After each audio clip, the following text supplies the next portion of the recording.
So hello dear student, কেমন আছো? I hope, আশা করি প্রত্যেকে শুধু ভালো না ভীষণ ভালো আছো।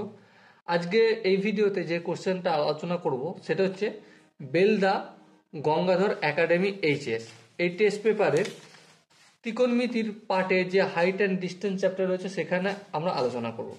দেখো 13 দাগের একের কোশ্চেনটা কি বলেছে একটি হ্রদের এইচ মিটার ওপর একটি বিন্দু থেকে কোনো মেঘের উন্নতি কোণ আলফা এবং হ্রদের উপর প্রতিবিম্বের অবনতি কোণ বিটা।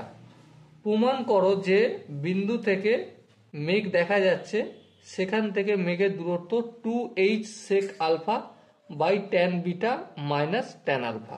দেখো সাপোজ এই হচ্ছে ভূমি, এই ভূমিটা অঙ্কন করলাম, ঠিক আছে? 13 দাগের একেরটা এই হচ্ছে ভূমি। ভূমির এখানে আমাদের কি আছে? হ্রদ আছে। এবারে হ্রদের উপরে এখানে মেঘ, ঠিক আছে?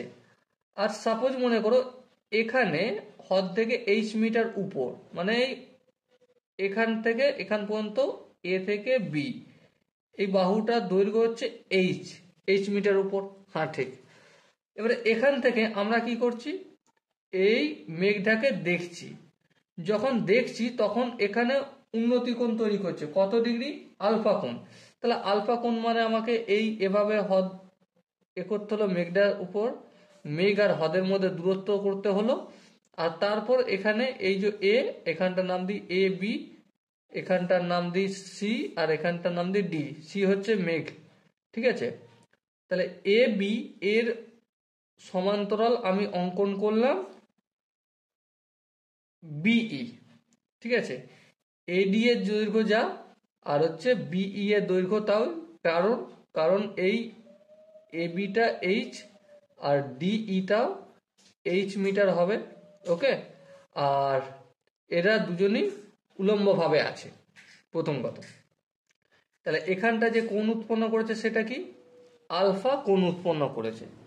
এবারে হ্রদের যে প্রতিবিম্ব সৃষ্টি করেছে এখান থেকে উপর পর্যন্ত যে হ্রদের দৈর্ঘ্যটা, নিশ্চয়ই হ্রদের নিচে এখানেও ঠিক তত দৈর্ঘ্যই দেখাবে। হ্যাঁ ঠিক। তাহলে এখানটা নিচ্ছি নাম এফ।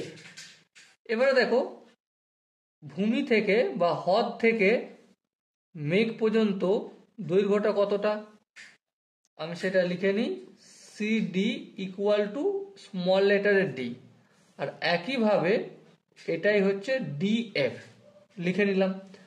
আবার এ বি কত দৈর্ঘ্য? এ বি এইচ, আর একইভাবে ডিই এর দৈর্ঘ্য কত? ডিই এর দৈর্ঘ্য সেই একই এইচ। আশা করি এখানটা বোঝা গেছে। এবার দেখো এই প্রতিবিম্বর সঙ্গে এই বিন্দু থেকে যখন প্রতিবিম্বর দিকে তাকাচ্ছি তখন কত ডিগ্রি কোণ উৎপন্ন করেছে? অবনতি কোণ বিটা। তার মানে এই আমার এখানটা বিটা কোণ উৎপন্ন করলো, ওকে? আশা করি এখানটা প্রত্যেকের বোঝা গেছে। এবার আমাদের নির্ণয় কি করতে হবে? বিসি এর দৈর্ঘ্য নির্ণয় করতে হবে। কার দৈর্ঘ্য? বিসি। এই যে বিসি সমান, এর দৈর্ঘ্যটা অলরেডি বলে দিয়েছে। কি বলেছে? 2h sec alpha by tan beta minus tan alpha. এটা আমাকে প্রমাণ করতে হবে। কি করতে হবে? প্রমাণ করতে হবে। তো এবারে দেখো, আচ্ছা এই বিসি এর দৈর্ঘ্যটা নির্ণয় করতে হবে কেন বললাম আমি? কারণ যে বিন্দু থেকে মেঘ দেখা যাচ্ছে, যে বিন্দু বলতে এই বি বিন্দু থেকে মেঘ দেখছি, হ্যাঁ, তাহলে তার দূরত্ব মানে বিসি এর দূরত্বটা জানতে চেয়েছে। এবার দেখো প্রথমেই আমরা যদি tan আলফা ধরি, tan আলফা মানে কি? এখানে আলফা কোণের সাপেক্ষে লম্ব হচ্ছে এখানটা লম্ব, সিইটা লম্ব, আর ভূমি কোণটা বিইটা। তাহলে কি লিখবো? সিই বাই লম্ব বাই ভূমি, tan আলফা হবে। ভূমি মানে বিই, বেশ লিখলাম। আশা করি এখানটা বুঝতে কারো অসুবিধা নেই। এবার একটা কথা বলো, এই পুরোটা এই সি থেকে ডি পর্যন্ত দৈর্ঘ্য যদি কত হয়? ডি হয়, তাহলে সি থেকে ই পর্যন্ত দৈর্ঘ্য কত হবে? এইচটা বাদ দিলেই হয়ে যাবে। তার মানে স্মল লেটারের ডি মাইনাস এইচ করলেই হয়ে যাচ্ছে, তাই না? আই হোপ এখানটা প্রত্যেকের বোঝা গেছে। এবার দেখো tan আলফা সমান আমরা কি করতে পারি? সিই মানে ডি মাইনাস এইচ, বিই রেখে দিলাম। ঠিক আছে। এবার একইভাবে ট্যান বিটা, তাহলে ট্যান বিটা সমান কত? ট্যান বিটা সমান এই কোণটার সাপেক্ষে লম্ব কোণটা এটা, এটা বলতে এই লম্ব বলতে ই থেকে এফ পর্যন্ত, তাহলে ই এফ বাই ভূমি কোণটা বিই, এই বিই লিখলাম। এবার দেখো ট্যান বিটা সমান ই এফ মানে কি? ই থেকে এফ পর্যন্ত এইচ, হ্যাঁ এইচ লিখলাম, প্লাস এই ডি থেকে এফ পর্যন্ত কত? এই ডি থেকে এফ পর্যন্ত হচ্ছে ডি, ডি থেকে এফ পর্যন্ত বাহুর দৈর্ঘ্য ডি, কারণ হদ থেকে মেঘের উচ্চতা যতটা প্রতিবিম্ব ঠিক ততটাই দৈর্ঘ্য হয়, তাই না? তাহলে H plus D by BE লিখলাম। এবারে কি জানতে চেয়েছে? আমরা tan beta minus tan alpha যদি করি তাহলে কি হবে? ট্যান বিটার মান কত? H plus D by BE, আবার মাইনাস চিহ্ন দিলাম, তারপর ট্যান আলফার মান কত? এই যোগ D minus H by BE.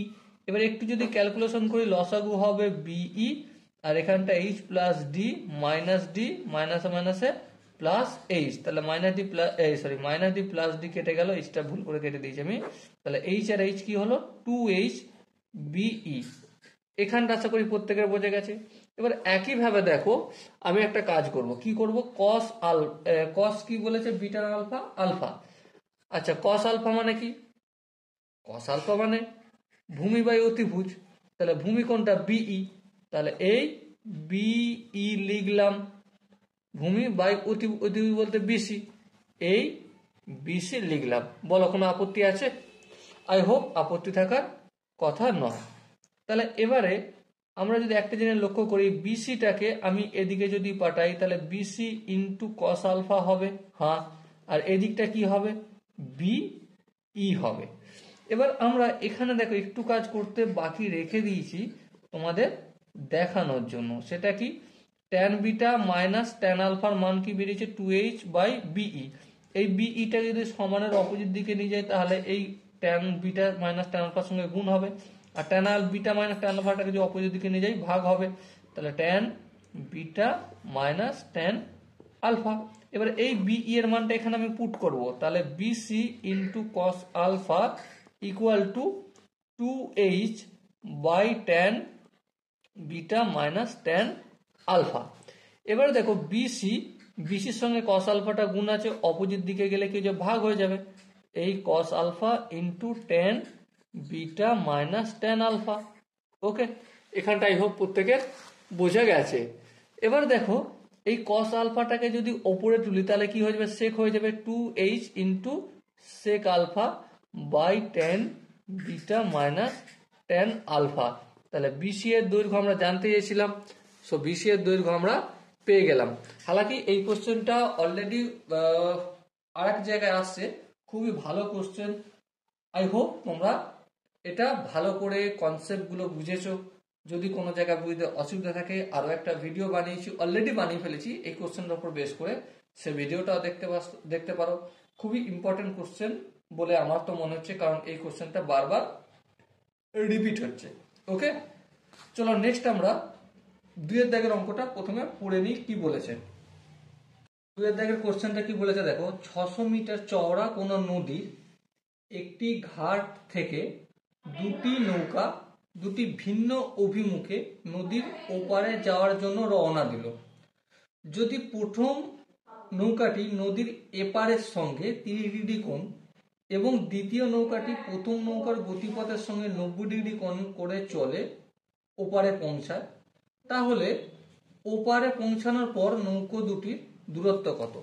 Suppose মনে করো এই হচ্ছে নদীর এপার, ঠিক আছে, আর নদীগুলো ওপারে যাবে মানে এই এখানে যাবে, ঠিক আছে। সাপোজ মনে করো এখানটা ঘাট, এবারে এখান থেকে এখান পর্যন্ত আমি যদি লম্ব অঙ্কন করি, ঠিক আছে, একদম লম্ব, মানে এদিকটাও 90 ডিগ্রি এদিকটাও 90 ডিগ্রি অঙ্কন করি, তাহলে এখান থেকে এপার থেকে ওপারের মধ্যে দূরত্ব কতটা? আমি নাম নিচ্ছি এটার নাম এ আর এইটা বি। তাহলে এ বি এর দূরত্ব হচ্ছে কত বলেছে দেখো কোশ্চেনে? 600 মিটার, তাই তো, 600 মিটার। এবার নৌকা দুটো যাত্রা এই ঘাট থেকে শুরু করছে, এই ঘাট থেকে, ঠিক আছে, একটা যাচ্ছে এই অভিমুখে আর একটা যাচ্ছে এই অভিমুখে। এবারে এই যে প্রথম নৌকো, এই নৌকোটা এবি, এখানে নাম যে সি, এ থেকে সি বিন্দুতে পৌঁছেছে যে নৌকোটা, সেটা নদীর এই পার থেকে কত ডিগ্রি কোণ উৎপন্ন করেছে? 30 ডিগ্রি। এবার দেখো যখন এটা 30 ডিগ্রি এখানে কোণ উৎপন্ন করছে, তখন এ বি এর সমান্তরাল আমি সি বিন্দু থেকে এখানে যদি অঙ্কন করি, তাহলে দেখো এই বাহুটা আর এই বাহুটা কি হবে? সমান্তরাল হবে। আর সমান্তরাল হওয়া মানে কি? এর একান্ত কোণ, এখানের একান্ত কোণ এখানেও তৈরি হবে, তাহলে এটা হবে 30 ডিগ্রি। ওকে, এবারে কি বলেছে দ্বিতীয় নৌকোটা, এই যে প্রথম নৌকোর গতিপথ, এই যে গতিপথ এর সঙ্গে 90 ডিগ্রি কোণ করেছে। এই কোণটার মান কত? 90 ডিগ্রি কোণ করে যাচ্ছে। পৌঁছেছে কোথায়? এখানটার নাম দিয়েছে ডি, এখানে পৌঁছালো। নির্ণয় করতে হবে কি? সি থেকে ডি এর দৈর্ঘ্য কত? সিডি সমান কি? BC plus BD. হ্যাঁ ঠিক, বিসি প্লাস বিডি নির্ণয় করতে হবে। তাহলে একটা কথা বলো, এই 30 ডিগ্রি কোণের সাপেক্ষে লম্ব কোণটা দেখো, এটা 90 ডিগ্রি মানে এখানটাও 90 ডিগ্রি, এখানটাও 90 ডিগ্রি, তাহলে অতিভুজ কোণটা এই বাহুটা হচ্ছে অতিভুজ। অতিভুজের কি সূত্র? অতিভুজ হচ্ছে যদি এটা হয়, তাহলে এই 30 ডিগ্রি কোণের সাপেক্ষে লম্ব হচ্ছে এই এবিটা আর ভূমি হচ্ছে বিসিটা। তাহলে লম্ব মানে এবি বাই বিসি, তাহলে লম্ব বাই ভূমি কি হবে? tan 30 degree. এই tan 30 ডিগ্রি লিখলাম। এবি মান জানি, হ্যাঁ জানি, কত? এবির মান হচ্ছে 600 মিটার, তাহলে 600 লিখলাম বাই বিসি লিখলাম ইকুয়াল টু tan 30 মান কত? অবভিয়াসলি tan 30 মান হচ্ছে 1/√3। এবার এই √3টা যদি অপোজিট সাইডে পাঠাই, 600 এর সঙ্গে √3 গুণ হয়ে গেল, আর এই বিসি পেয়ে গেলাম, তাহলে এই বিসি বাহুর দৈর্ঘ্য পেলাম। এবার দেখো এ সি ডি একটা ত্রিভুজ, হ্যাঁ ঠিক একটা ত্রিভুজ। এই কোণটার মান হচ্ছে 90 ডিগ্রি, এই কোণটার মান 30 ডিগ্রি, তাহলে এই ডি কোণটার মান কত হবে? অবভিয়াসলি 60 ডিগ্রি হবে, কারণ 90, 30 আর 60 যোগ করলে তবেই 180 হয়, তাই না? তাহলে এবার লক্ষ্য করো, এই কোণটার সাপেক্ষে লম্ব কোণটা, অবভিয়াসলি এ বিটা লম্ব, তাহলে এ বি বাই ভূমি কোণটা এটা বিডি, তাহলে লম্ব বাই ভূমি ইকুয়াল টু কি? লম্ব ভূমি tan 60, তাহলে এই tan 60 ডিগ্রি লিখলাম। এবি এর মান জানি, হ্যাঁ জানি, কত? এবি এর মান 600 মিটার, এই 600 লিখলাম। বিডি এর মান জানি না, জানার প্রয়োজন নেই, ওটাই নির্ণয় করতে হবে। tan 60 এর মান কত? tan 60 এর মান হচ্ছে √3 কে এদিকে পাঠাই যদি কি হবে দেখো, √3 এটা গুণ হয়ে যাবে, গুণ আছে হয়ে যাবে ভাগ, তাহলে বিডি এই বিডি ইন্টু √3 গুণ, বিডিটা ভাগ আছে অপোজিট দিকে পাঠালে কি হলো? গুণ হলো √3 এর সঙ্গে। এবার √3টাকে যদি এদিকে পাঠাই তাহলে কি হবে? 600 বাই √3 ইকুয়াল টু বিডি। এবারে আর একটা কাজ করা যায়, অর্থাৎ বিডি ইকুয়াল টু কি? 600 মানে কি? 600 মানে হচ্ছে 200 গুণিতক 3 মানে হচ্ছে √3 ইন্টু √3 বাই √3, যেমন আছে তেমন করলাম। এই √3 কেটে গেল, সো বিডির মান পেলাম 200 √3। সো দেখো আমরা কি জানতে চেয়েছিলাম? সিডি সমান কত? সিডি সমান কি জানি? BC plus BD. বিসি এর মান পেয়েছি, হ্যাঁ পেয়েছি 600 √3, এই 600 √3 লিখলাম, প্লাস বিডি এর মান কত? 200 √3, এই 200 √3 লিখলাম, তাহলে কত হলো? 800 √3। এবারে 800 √3 মানে 800 গুণিতক 1.732 দিয়ে যদি গুণ করি তাহলে কত হবে? 1385.6 মিটার হবে। ওকে, আই হোপ এই কোশ্চেনের প্রতিটা কনসেপ্ট তোমরা বুঝতে পেরেছো। যদি কনসেপ্ট কোনো জায়গায় বুঝতে অসুবিধা হয় তো ডেফিনেটলি কমেন্ট সেকশন খালি আছে, কমেন্টে জানাও। দেখা হচ্ছে পরবর্তী সেশনে, ততক্ষণ পর্যন্ত ভালো থেকো, সুস্থ থেকো এবং জয় হিন্দ।